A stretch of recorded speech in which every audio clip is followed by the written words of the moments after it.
7 ऐसे अद्भुत योद्धा जिन्हें मृत्यु कभी छू भी नहीं सकती। आखिर कौन है यह चिरंजीवी? इनके चिरंजीवी होने के पीछे कौन सा रहस्य है? क्या वह अभी भी जिंदा हैं? और आखिर कहाँ रहते हैं यह 7 चिरंजीवी? पहले कौन है 7 चिरंजीवी, यह जानते हैं। इसके बाद इस कलयुग में वह कहाँ पर हैं? इस रहस्य से पर्दा उठाने की हम कोशिश करेंगे, इसलिए इस डॉक्यूमेंट्री में अंत तक जरूर बने रहिएगा। नंबर 1, भगवान परशुराम। भगवान परशुराम श्री विष्णु के एक अवतार के रूप में माने जाते हैं। उनका जन्म आर्षि जमदग्नि और उनकी पत्नी रेणुका के घर हुआ था। परशुराम नाम का अर्थ है परशु, यानी कुल्हाड़ी धारण करने वाले राम। वे जन्म से ब्राह्मण थे, लेकिन उन्होंने क्षत्रियों के विरुद्ध युद्ध किया था। जब उनके पिता अर्षि जमदग्नि का अपमान हुआ तो परशुराम ने प्रण लिया कि वे अत्याचारी क्षत्रियों का संहार करेंगे। अपने इस संकल्प को पूरा करते हुए उन्होंने 21 बार इस धरती को क्षत्रिय विहीन कर दिया था। उन्होंने अपने जीवन को अन्याय और अराजकता का अंत करने के लिए समर्पित किया था, जिससे प्रसन्न होकर महादेव ने उन्हें चिरंजीवी होने का वरदान दिया था। ऐसा माना जाता है कि परशुराम आज भी धरती पर जीवित है। नंबर 2, अश्वत्थामा। अश्वत्थामा का नाम हिंदू पौराणिक कथाओं में एक रहस्यमयी योद्धा के रूप में आता है। महाभारत के प्रमुख योद्धाओं में से एक अश्वत्थामा को अपनी अपार शक्ति, शौर्य और ज्ञान के लिए जाना जाता है। लेकिन उनकी कहानी केवल एक महान योद्धा की नहीं है। ये कहानी है अमृता, श्राप और अनंत पीड़ा की। अश्वत्थामा महाभारत के महान गुरु द्रोणाचार्य के पुत्र थे। कौरव और पांडवों के साथ साथ गुरु द्रोण ने अपने पुत्र अश्वत्थामा को सभी अस्त्रों का ज्ञान दिया। द्रोण ने अश्वत्थामा को नारायणास्त्र का भी ज्ञान दिया था, जिसका प्रयोग उन्होंने अपने सबसे प्रिय शिष्य अर्जुन को भी नहीं सिखाया था। उनके माथे पर एक दिव्य मणि थी जो उन्हें अद्वितीय शक्ति और रोगों से रक्षा प्रदान करती थी। अश्वत्थामा को भगवान शिव का भक्त माना जाता है और उन्होंने कठोर तप करके शिव जी का आशीर्वाद पाया, जिससे उनकी ताकत और बढ़ गई। कुरुक्षेत्र के युद्ध में वे कौरवों के पक्ष में लड़े और उनकी वीरता और शक्ति युद्ध के दौरान कई बार सामने आई। कुरुक्षेत्र में जब पांडवों ने छल से द्रोणाचार्य का वध कर दिया, तब अश्वत्थामा में प्रतिशोध की आग भड़क उठी।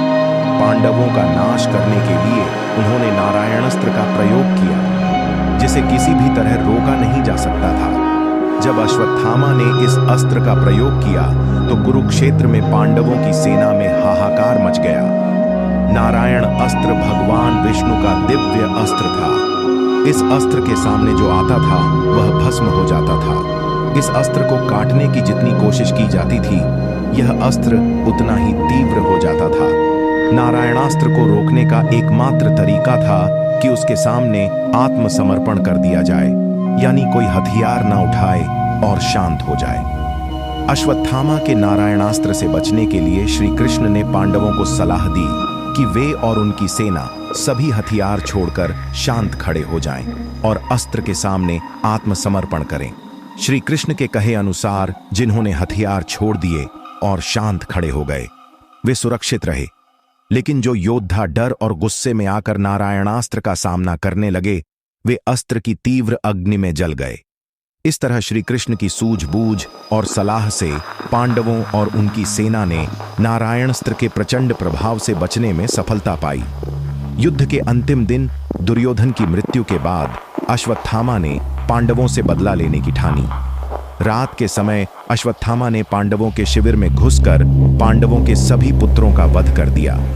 यह कार्य धर्म के विपरीत था, क्योंकि उसने निहत्थे सोए हुए योद्धाओं पर वार करके उनका वध किया। इसके बाद पांडवों पर उसने ब्रह्मास्त्र का प्रयोग किया। उस ब्रह्मास्त्र को काटने के लिए अर्जुन ने भी ब्रह्मास्त्र छोड़ा। अगर दोनों ब्रह्मास्त्र आपस में टकराता तो इससे पूरी पृथ्वी का विनाश हो जाता। इसलिए भगवान श्री कृष्ण के कहने पर अर्जुन ने अपने चलाए हुए ब्रह्मास्त्र को वापस ले लिया। अश्वत्थामा ब्रह्मास्त्र चलाना तो जानते थे, लेकिन उन्हें इसको वापस लेना नहीं आता था। इसीलिए अश्वत्थामा ने तब उस अस्त्र को अभिमन्यु की पत्नी उत्तरा के गर्भ की ओर भेज दिया। वो पांडवों के वंश का विनाश करना चाहता था। भगवान श्री कृष्ण ने जब देखा कि ब्रह्मास्त्र का प्रभाव उत्तरा के गर्भ में पल रहे बच्चे पर पड़ने वाला है, तो उन्होंने अपने दिव्य शक्तियों से उस बच्चे की रक्षा की। श्री कृष्ण ने बालक को जीवन दान दिया और अश्वत्थामा को श्राप दिया कि वह युगों युगों तक भटकता रहेगा। उसे ना तो मृत्यु मिलेगी और ना ही उसकी पीड़ा समाप्त होगी। उनके माथे की मणि को भी श्री कृष्ण ने निकाल लिया। इस श्राप के कारण ही अश्वत्थामा आज भी जीवित हैं। लोगों का मानना है कि वे हिमालय के घने जंगलों, वनों और गुफाओं में निवास करते हैं। उनके बारे में कई कहानियां सुनी जाती हैं, जिनमें दावा किया गया है कि लोगों ने अश्वत्थामा को देखा है। कुछ लोग मानते हैं कि वे मध्य प्रदेश के जंगलों में या फिर उत्तराखंड के हिमालय क्षेत्र में विचरण करते हैं। कई साधु और तपस्वी ने अश्वत्थामा को गंगा के किनारे किसी सुनसान जगहों पर देखा है। कहा जाता है कि उनकी पीड़ा और घाव अब भी वैसे ही हैं जैसे उन्हें श्री कृष्ण से श्राप मिला था। जो साधु हिमालय में तपस्या करते हैं, उन्होंने भी एक लंबे बलशाली व्यक्ति को देखा है, जिसका शरीर घावों से भरा